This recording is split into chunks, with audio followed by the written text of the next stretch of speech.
হযরত মুহাম্মদ সাল্লাল্লাহু আলাইহি ওয়াসাল্লাম বলেন, নিশ্চয় সুবহানাল্লাহ, আলহামদুলিল্লাহ, লা ইলাহা ইল্লাল্লাহ, আল্লাহু আকবার বলা বান্দার গুনাহ ঝরিয়ে দেয়, যেমন শীতকালে গাছ তার পাতা ঝরিয়ে দেয়।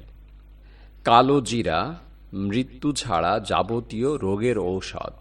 কিয়ামতের দিন যেসব লোকের সব থেকে শক্ত আযাব হবে, যারা আল্লাহর সৃষ্টির প্রাণীর সাদৃশ্য তৈরি করবে। তোমরা সত্যকে মিথ্যার সাথে মিশিয়ে দিও না, এবং জানা সত্ত্বেও সত্যকে তোমরা গোপন করো না। এমন কারোর সঙ্গী হন যে আপনাকে আল্লাহর কথা স্মরণ করিয়ে দেয়।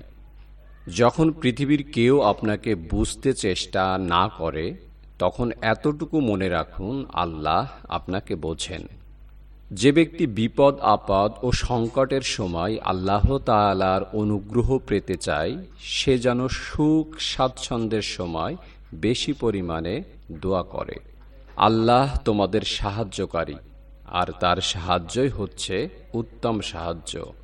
মাটি থেকে আমি তোমাদেরকে সৃষ্টি করেছি, এবং মাটিতে আমি তোমাদেরকে ফিরিয়ে নেব, এবং এই মাটি থেকেই পুনরায় তোমাদেরকে বের করে আনব।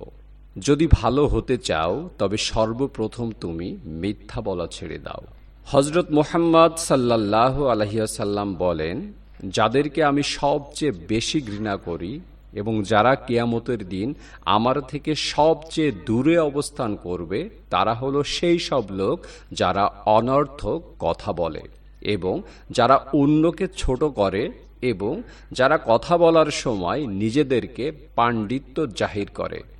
হযরত মুহাম্মদ সাল্লাল্লাহু আলাইহি ওয়াসাল্লাম বলেন, নিশ্চয় সুবহানাল্লাহ, আলহামদুলিল্লাহ, লা ইলাহা ইল্লাল্লাহ, আল্লাহু আকবার বলা বান্দার গুনাহ ঝরিয়ে দেয়, যেমন শীতকালে গাছ তার পাতা ঝরিয়ে দেয়।